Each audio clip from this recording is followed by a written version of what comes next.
You should have open communication in such a way it's not perceived. Your child knows that in the event I was to go through a difficult time, yes, I don't have to think, who am I going to call?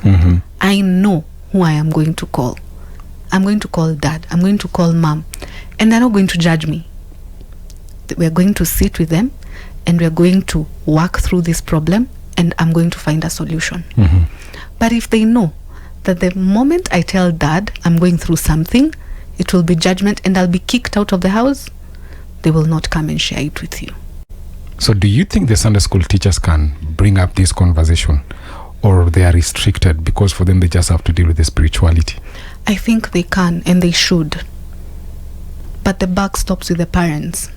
And that is where we fail as a Christian community, that we're expecting other people to do the parenting for us, to do the heavy lifting, yet you are the steward. This child is yours. This child does not belong to the Sunday school teacher. The Sunday school teacher is a helper. You are the one who should be doing the heavy lifting, not the other way around. And that's why teachers are always complaining in school. They're always complaining that they feel like they're doing the heavy lifting, and when your child goes home, they only go home to eat and sleep. And in the morning, they go back so that the teacher can do the heavy lifting. What are you doing as a parent? Pearl Radio, the home of fresh and classic hits. And we are on Family Redefined, and we are going to continue this conversation that we started last week. But one. Last week, but one. Yes. Maybe you can just mention a thing or two we talked about. We talked about parenting in this modern day and times, and we looked at what that entails. We talked about how to parent positively and intentionally, and how to use the word of God when it comes to parenting, and also in terms of the roles. As a mother, as a father, and how those roles interplay, and how things are changing, how we are seeing more fathers trying to become more intentional with their children, yes, and how we are seeing the mental space, mental health and mental awareness playing into parenting, and what that looks like. It was an amazing conversation. Honestly, I feel that it's not a conversation we can have a sit down in 1 or 2 sessions. It needs a conference, yes, for sure. And we get to continue tonight, even as we dive now, how to do parenting the godly way. What does God expect us in terms of parenting? One thing you need to understand is that as long as in as much when you're Gen Z, you're going to be a parent whether you like it or not. That is the principle. And so it's very important for you to understand that having the right knowledge and having the right being in the right place as well, to make sure that you get the best knowledge to raise your kids. It is very, very important. So that's why Family Redefined is here, even as you get to do it the godly way.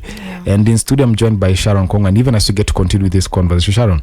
Now, last time we talked about how our parents nowadays, even parents they're not really there. Yeah. We talked about them bringing presents, but they are not present. Yeah, for sure. Yeah, and so even starting from that particular point of now, parents being available now for their kids, how do we do it in this era where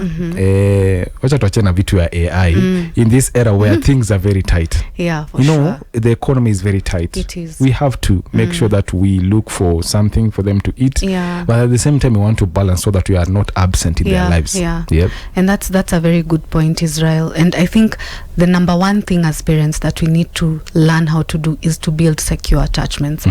And I'll borrow from Psalms 127 verse 3 that talks about how children are a heritage from the Lord. And so this emphasizes the importance of us nurturing these children. And how do we do that? Even though we are talking about being in the middle of hard economic times, we have to look for ways that we can be able to balance the two.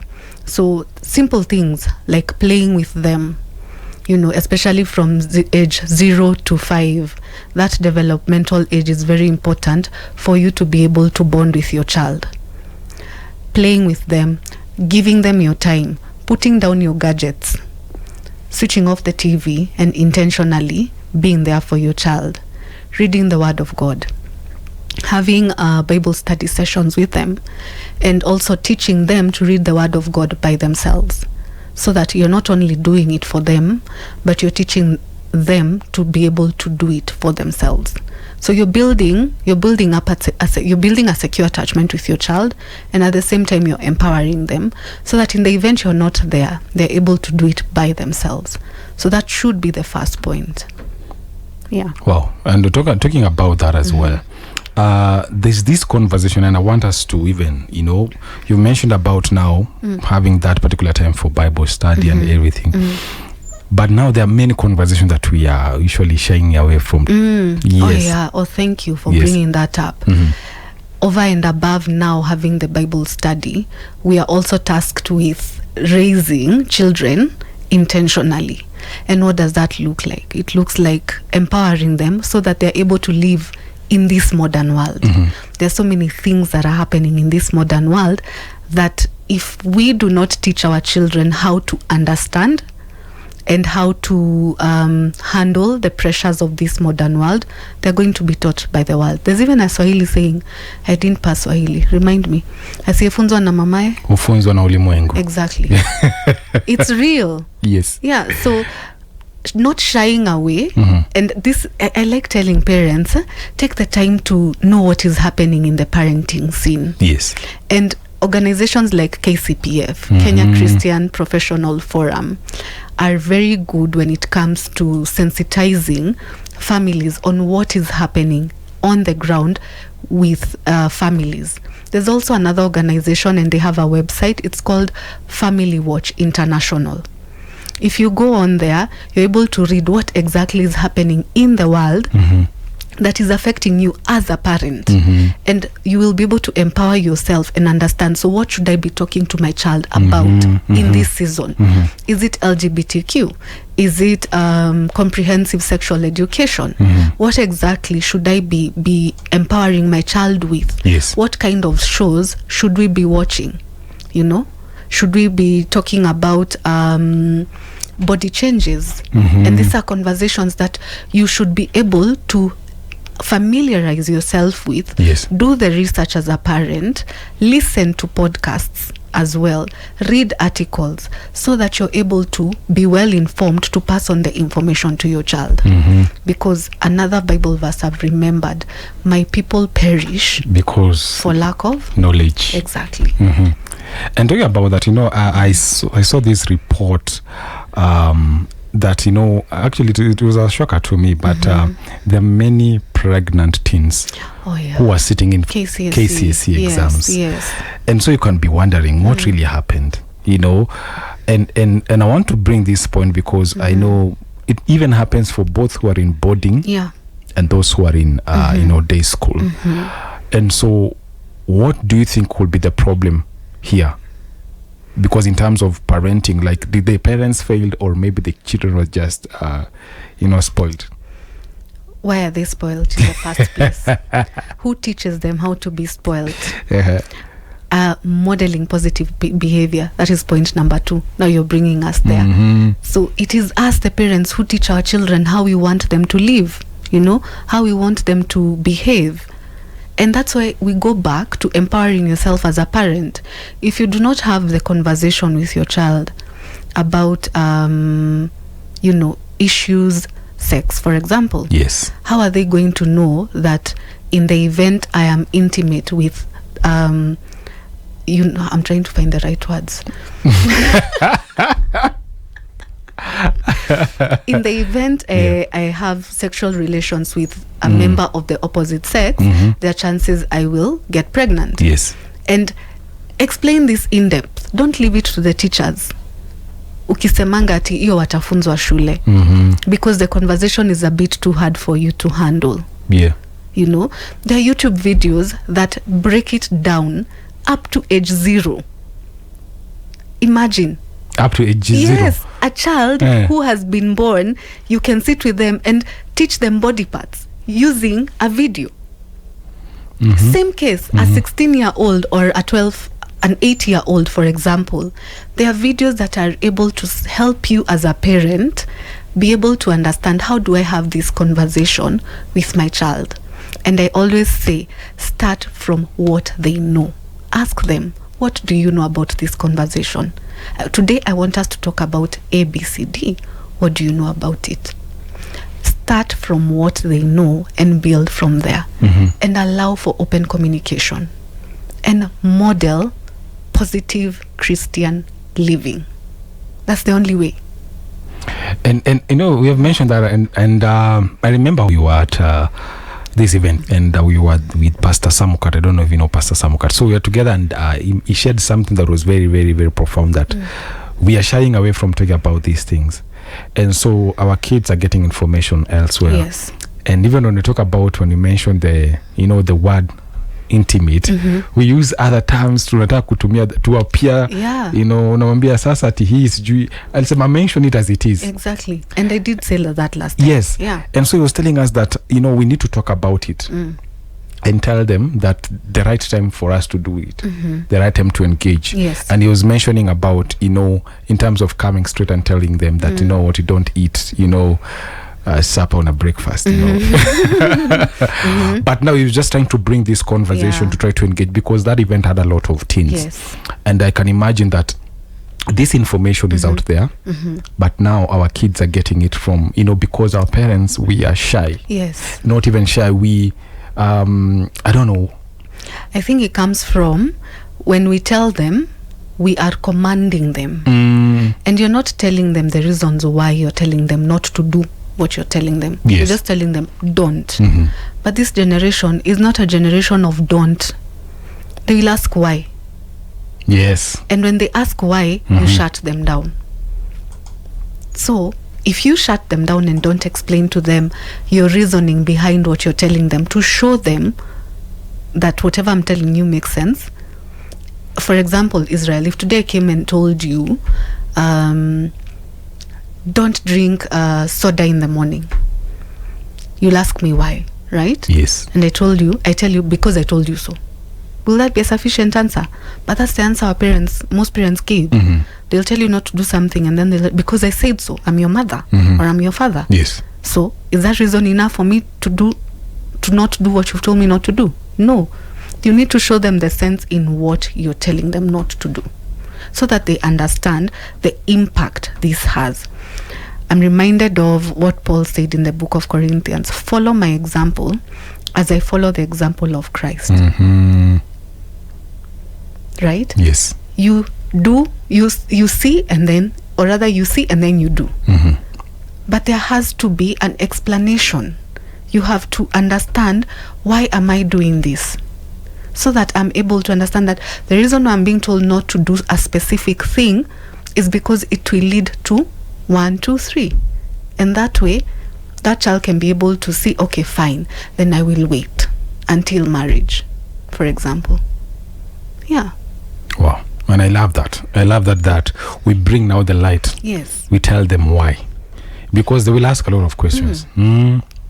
Because one funny thing is that, even in all ages, they are very curious. These kids are very curious. They are. Iyo ni ya nini?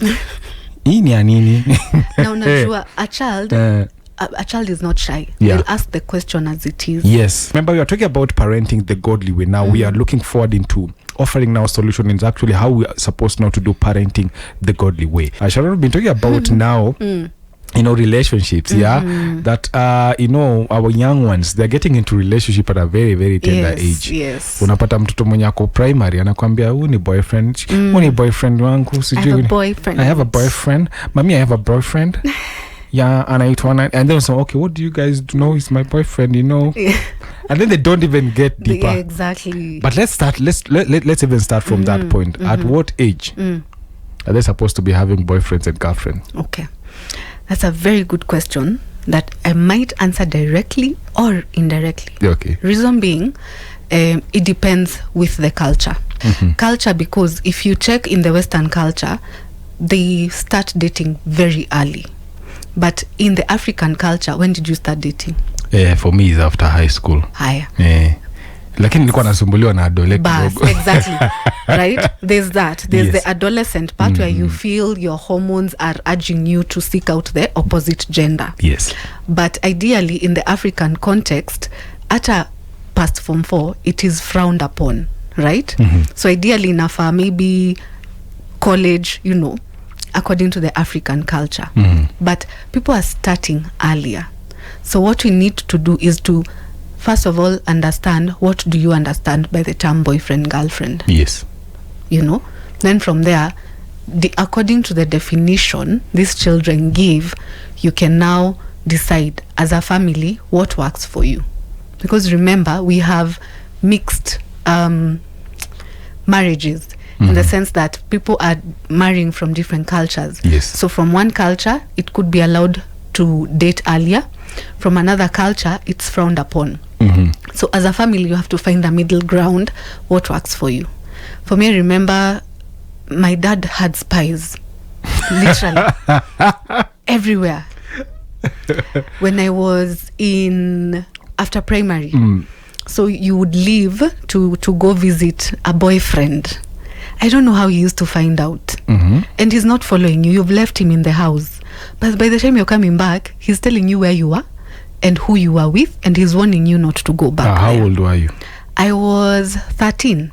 14. 13. So 13, 14, I was already interested in boys. Okay. And I had already started expressing, you know, that interest. So at this point, so for our family, it was frowned upon. You are not allowed to date at that point, but adolescence is kicking in. Yes. So he had his own ways of finding out what you're doing, and he raised 3 girls. So you can imagine the pressure he had. I can tell. Yeah. He had a lot of pressure on him, but he did an amazing job. Both our parents did an amazing job bringing us up. So according to your family, what is acceptable for you? So for us, at 13, you are not allowed to date. But of course, we defied the boundaries. So you set these boundaries and you enforce them. But it depends. That's what I was saying. I'll answer it and maybe not. Yeah. Because now we have the generation Alpha, which actually they are very, they know things. A lot. They know many things, yeah. But now when now, you know, your young one, probably at that tender age, like you've mentioned, maybe she's 12 years. He doesn't understand. But now, how do you now approach them, and how do you sort this issue? Nakwambia, mom or dad, I have a boyfriend or I have a girlfriend. So how do you to make sure that you correct them in love? Okay. At the same time, yeah. First thing, understand what their understanding of a boyfriend is. It could be a boyfriend for me is someone we hang out with. We go for lunch together in school, and he helps me with my homework. That's maybe one understanding. Another one could be we get intimate, at 12. So first of all, begin by understanding what does this 12-year-old understand by boyfriend, girlfriend. Then as the parent, set the boundaries depending on what the child says. Together, tell them, I understand that this is your understanding of what a boyfriend is, but these are the things you are allowed to do at age 12, and these are the things you're not allowed to do. And give the reasons why. Yes. Not just commanding your child without explaining to them your reasoning behind what you're telling them, so that they can see the sense. And then explain to them, when you get to age 18, you will be able to understand the opposite gender better, and you can be able to make better decisions. We're trying to avoid, number one, early pregnancies. We're trying to avoid sexual abuse, and explain what sexual abuse looks like. We're trying to avoid you dropping out from school. We're trying to avoid risky behavior like taking drugs and alcohol. We're trying to avoid you going through a heartbreak that your tender mind and brain cannot handle, which can lead to self-harm. And by self-harm, I mean someone can decide to commit suicide. So these are the things you explain to them in words and in a language that they can understand, And also even maybe use biblical examples of Jesus, for example. At age 12, he was running away from his parents to go to the temple. Yes. Right? Give the developmental milestones of Jesus. At age 30, this is what he was doing. Look at someone, David, choose biblical examples to give context to what you're talking about. Use your own example as well. Yes. Yeah. Talk about using your own example. Don't you think maybe our parents they didn't provide that environment for us to open up. Yeah, they Because did. I remember for me the first love letter. First, mimi niliandikiwa, sikuandika, niliandikiwa. The first love letter. Eish. Apparently I didn't. They used to call me mzungu. Ilikuwa imewekwa marashi na two flowers. Yes. And then they even gave me a nickname. I don't want to say that nickname. Watu wataanza kuniita hiyo jina. Kwanza watu wa reset. Anyway, so this lady, she wrote this love letter when I was in, I think it was in Form 2. You know, Form 2 there. So for me, I've never experienced this. And now I'm wondering now, how do, in as much, of course, I know the feelings and all those kind of things, but we have never had this conversation with my dad or my mom. Yeah. So I can't even bring it up. So do you think parents have not provided that that environment for us to open up to them in terms of now when you have these feelings, when you're going through our changes in terms of even body changes and adolescence and all those kind of things? Ecclesiastes 4:9-10 speaks to the strength in unity. Two are better than one. If either falls, the other one can help. That means a supportive and unified family environment is essential for growth in family. So if you do not provide that environment as a family, as a parent, you're failing your child. You should have open communication. You should have open communication in such a way it's not perceived. Your child knows that in the event I was to go through a difficult time, I don't have to think, who am I going to call? I know who I am going to call. I'm going to call dad. I'm going to call mom. And they're not going to judge me. We're going to sit with them and we're going to work through this problem and I'm going to find a solution. But if they know that the moment I tell dad I'm going through something, it will be judgment and I'll be kicked out of the house, they will not come and share it with you. And why, it's very important to mention that. Why is it so easy for our kids to open up to their teachers more than the parents? It's because the teachers have been built to nurture. It's the same thing that kids find it easier to open up to their mothers than their fathers, because women generally have been built to nurture, and it's the same with a teacher. They're built to bring up. So they will look at it from a very broad perspective. They won't see what the child has done as wrong. They will look at it from how does it affect this child. And so now work to try and help the child get through it, because they're building and molding, which should be our general, idea of bringing up a child. It's to build and mold. And how do we learn? We learn through failure. The mistakes you made are the ones that have built you up to where you are right now. Because if I do that, something will happen. So if we don't allow our children to fail and correct them in love, how are they going to learn?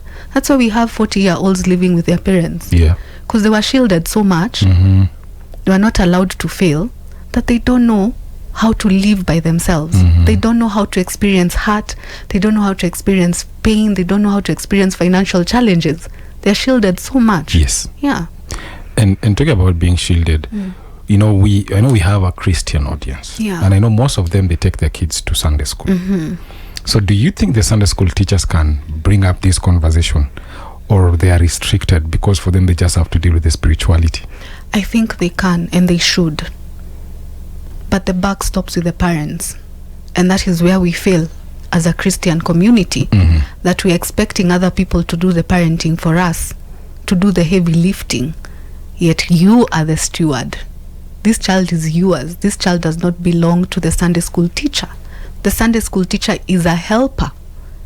You are the one who should be doing the heavy lifting, not the other way around. And that's why teachers are always complaining in school. They're always complaining that they feel like they're doing the heavy lifting, and when your child goes home, they only go home to eat and sleep. And in the morning, they go back so that the teacher can do the heavy lifting. What are you doing as a parent? Wow. What are you doing as a parent? That is a very good question. Remember, we're talking about parenting the godly way. And so we had to talk about it because imagine, we have seen these cases of teenage pregnancy and we're trying to avoid them. It's because we don't talk about sexuality, we don't talk about all these kind of things. So it's very important for us, even as believers, to understand when is the right time to bring this conversation and how we ought to approach it. Yeah, and also mbona parents wanafichanga watoto wakiwa wadogo kwenye watoto utoka. Namwambianga mtu anatoka wapi? Tulimbai kwa supermarket. Alikuja na ndege.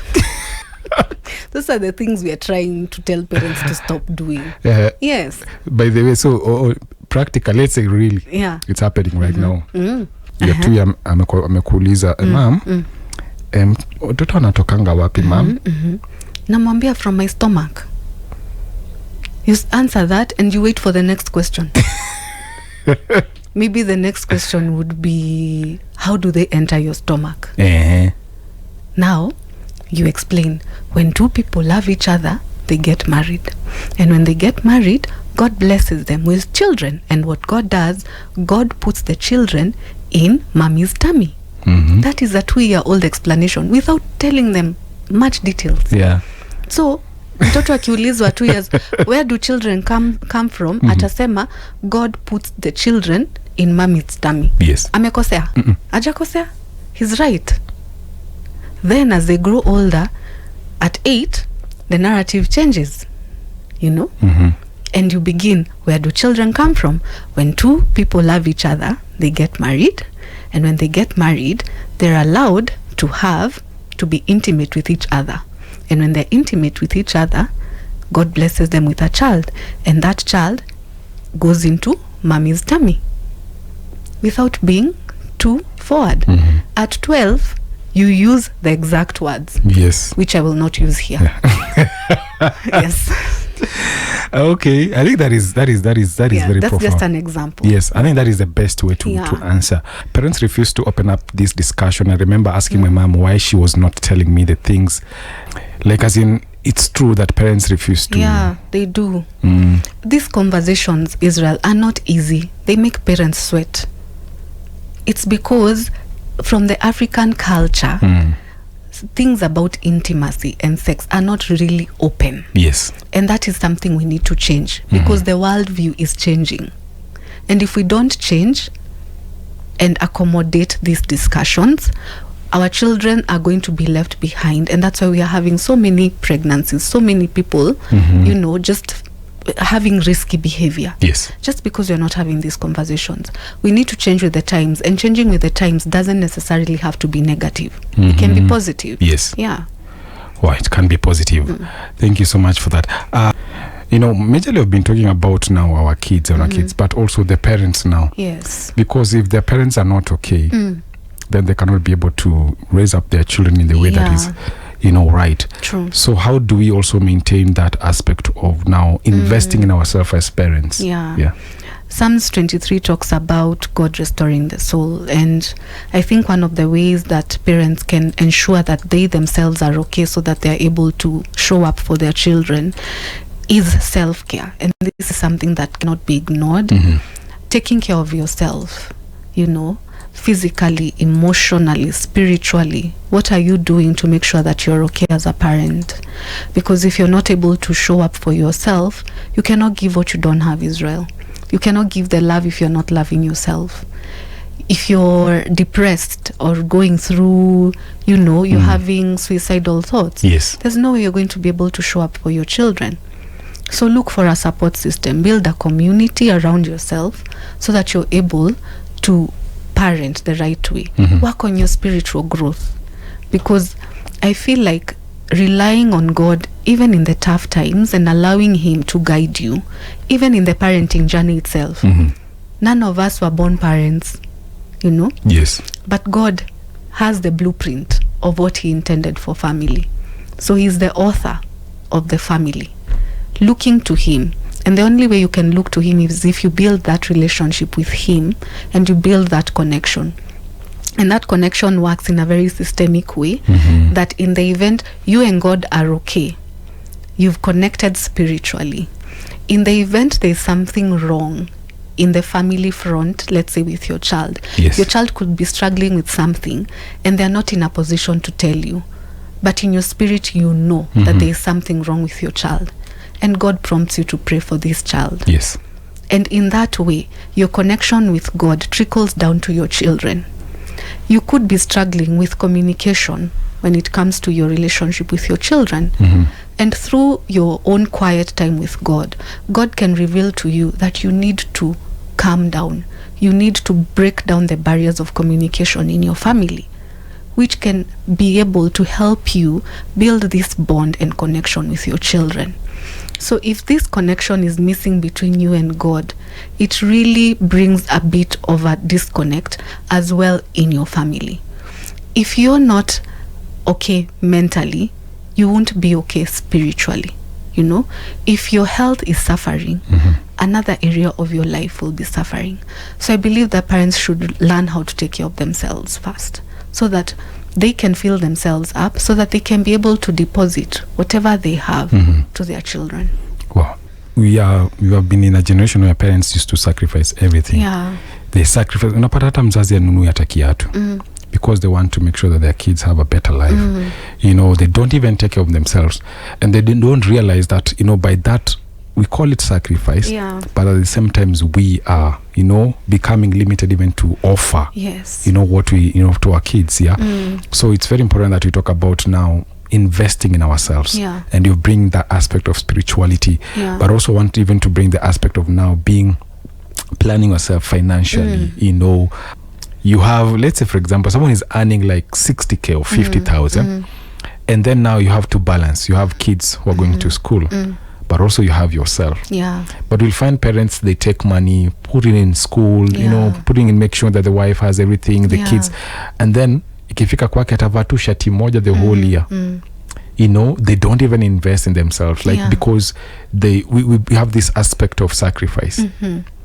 I know it's good because you show how much you love. Yeah. But also you don't know that you are failing as well. True. So how do we bring that balance? And it goes back to the cultural thing, whereby for, let's say in this case, for a man to provide ni kujinyima. That is the narrative. You get? That's the narrative we need to change. It doesn't necessarily have to, for you to be able to provide unajinyima.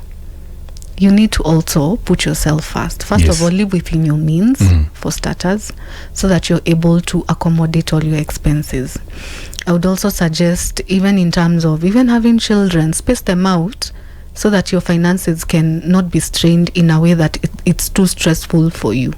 Because we also know that finances are, you know, one of the biggest things that, you know, cause marriages to break down, money. So if you're able to plan your finances in a way that helps you accommodate the different changes in your life, that would be amazing. And also setting aside some money for yourself. Sit together as a family and decide, this is the money that comes in. What do we need? Put down your expenses. And these are the things people don't go through. They don't sit and say, I'm actually going to put up, now that you're talking about it, on my Instagram page, I'm going to link an Excel sheet for a budget on there. So if you're listening and you're on Instagram, if you go on there, there's going to be a budget that you can start with to help you plan, so that you know, having a clear picture of how much money is coming in will be able to guide you and see, I'm doing badly or where can I improve on? And that way you'll be able to have a clear picture of where to begin to start making changes. That way you're more settled mentally. And also understanding the fact that you need to take care of yourself first. Yes. So that you're able to give. You know, you can't give what you don't have. True. I can't insist on this. Like, in terms of finances, understand, how does your money come in? How much do you have as a family? What can we afford and what can we not afford? And then there's also this other cultural aspect of it, which I think is very negative and influences our families negatively, where the man of the house doesn't feel the need to involve the wife when it comes to financial planning. Yes. And what most men don't know, women are very good managers. As it is, they're managing a home. They are planning what you're going to eat, what time the children are going to sleep. They already have a schedule in their minds. So allow them to be part of the financial planning process. have your finances out in the open.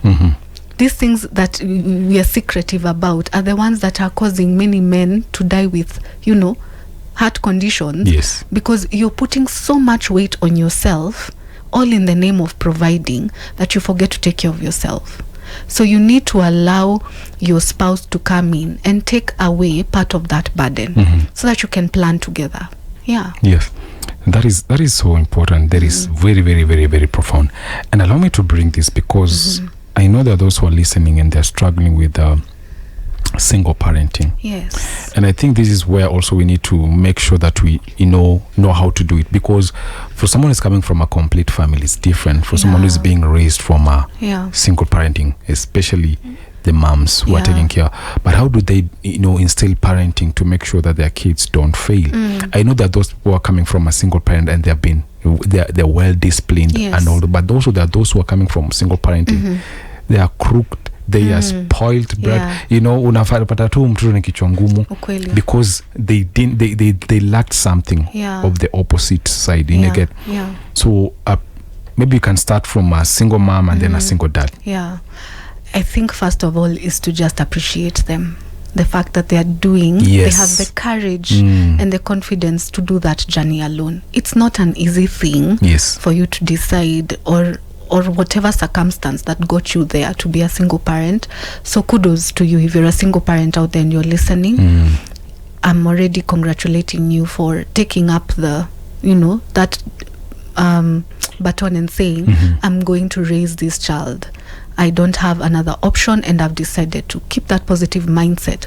That's the first thing, the positive mindset. Yes. That is going to help you overcome the many challenges that come with single parenthood. Number 2 is building a community around you.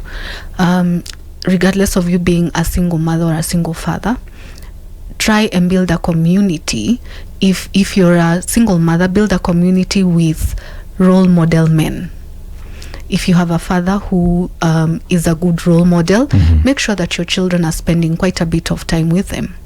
If you have a brother, make sure that they're spending quite a good amount of time with them, but also supervised, in the sense that I would not advocate for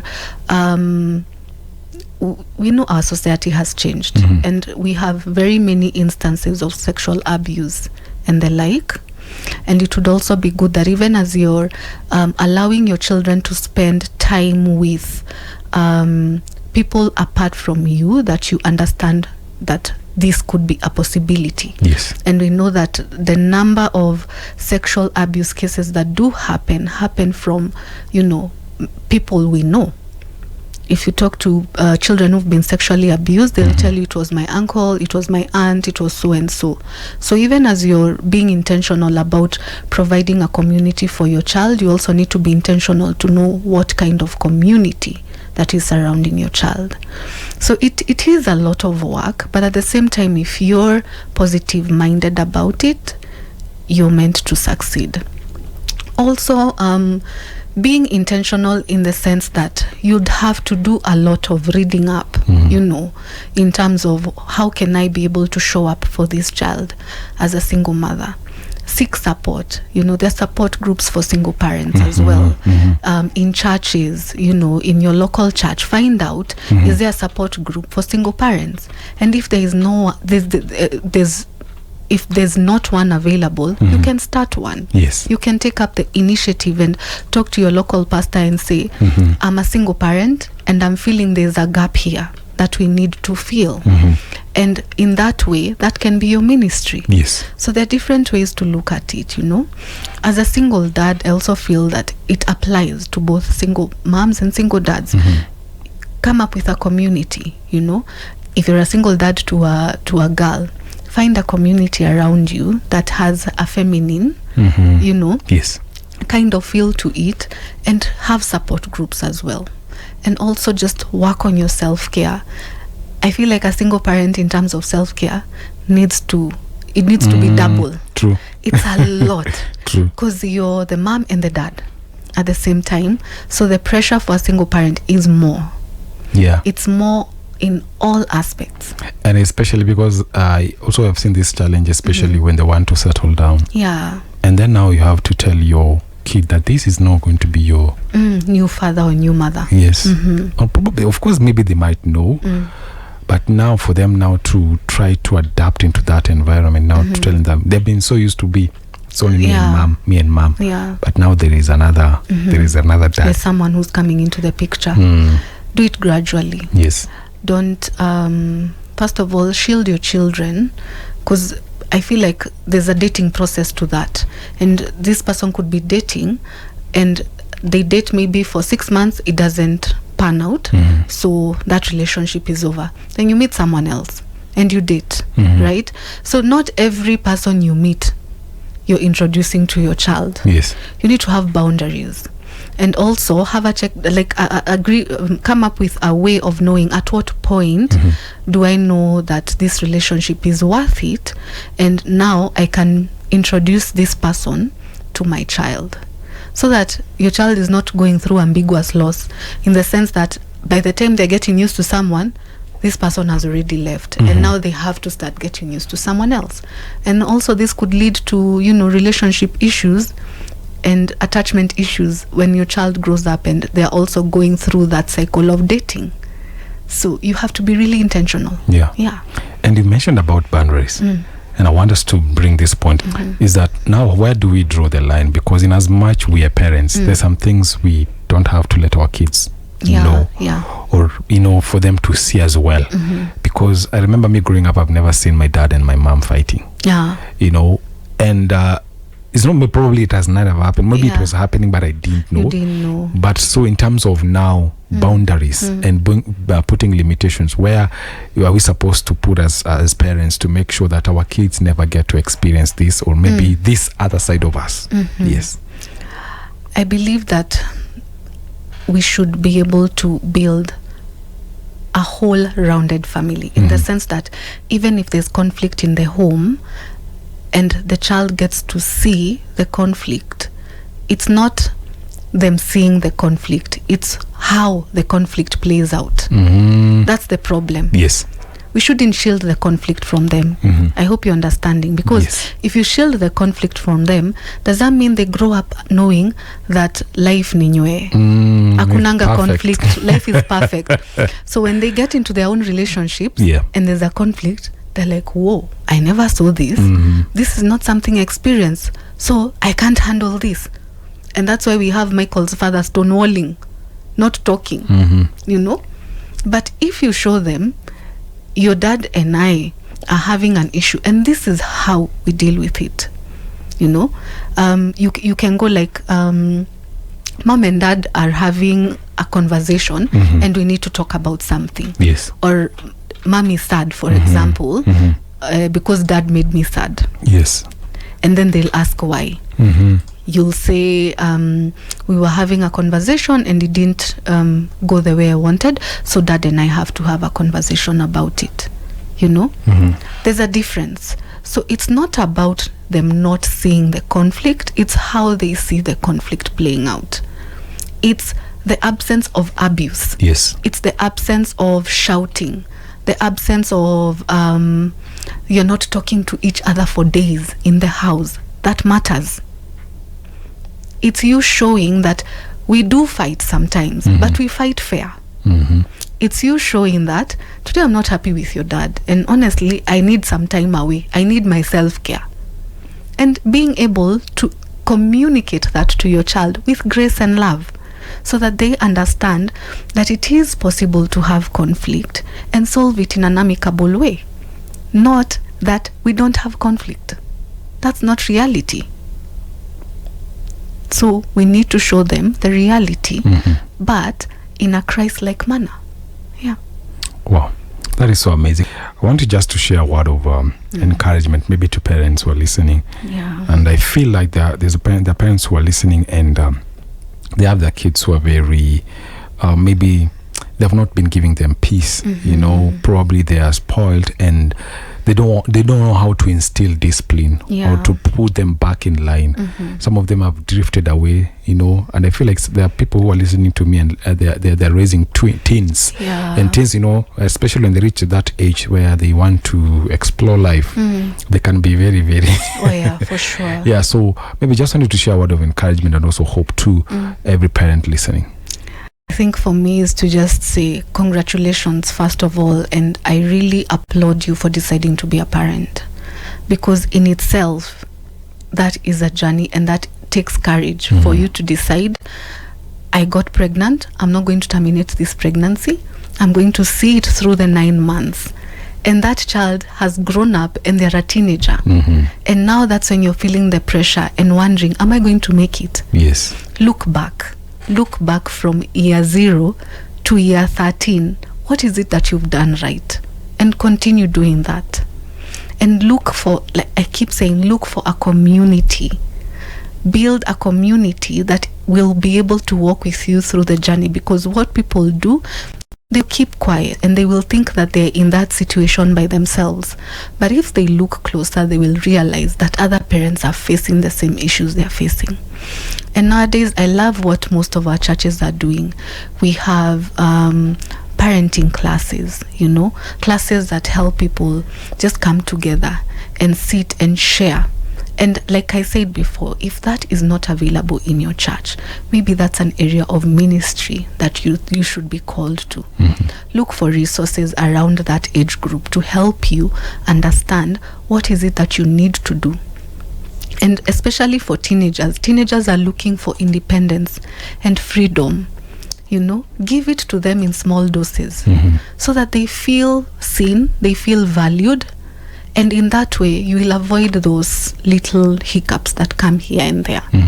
And remember, spare the rod, spoil the child. So find a way to discipline your child.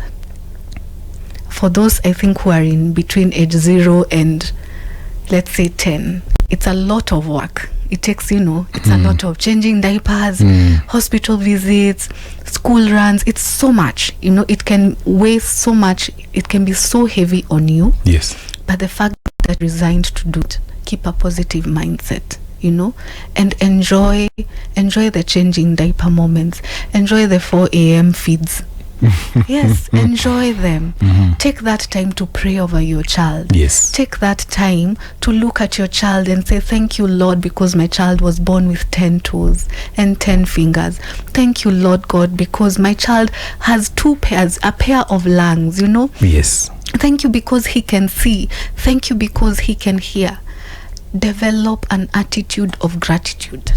For me, I think that is what will be able to get the parents through that season.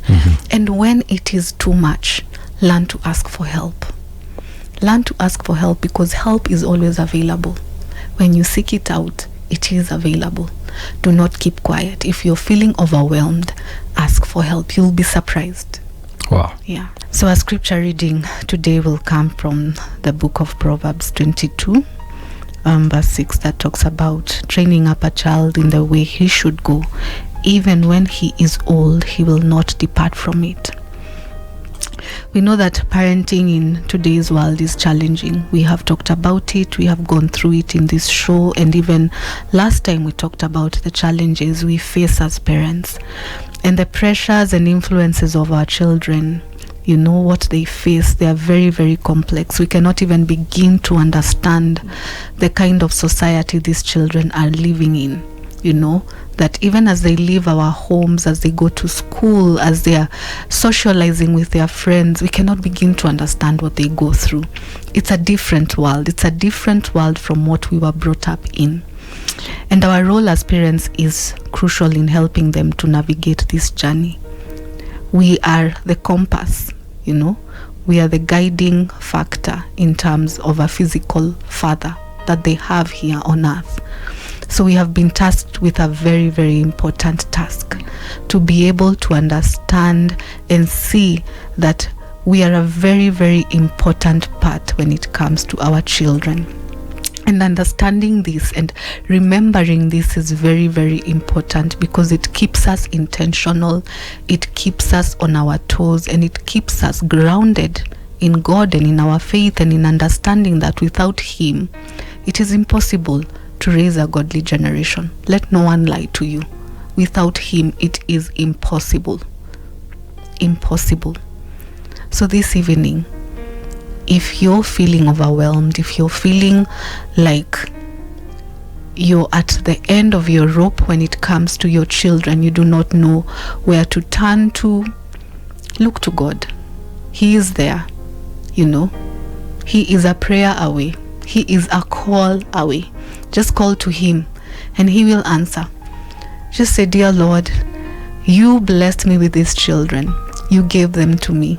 They are beautiful and they are wonderful, but I am lost. I feel like I am parenting the wrong way. I do not know which direction I am headed in. And it is okay to feel that way. It is okay to feel like you do not know the direction you're headed in.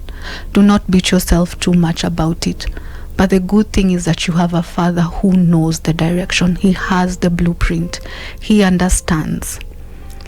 And we are reminded that by Proverbs 22:6, that raising a child with love and intentionality leaves a lasting impact.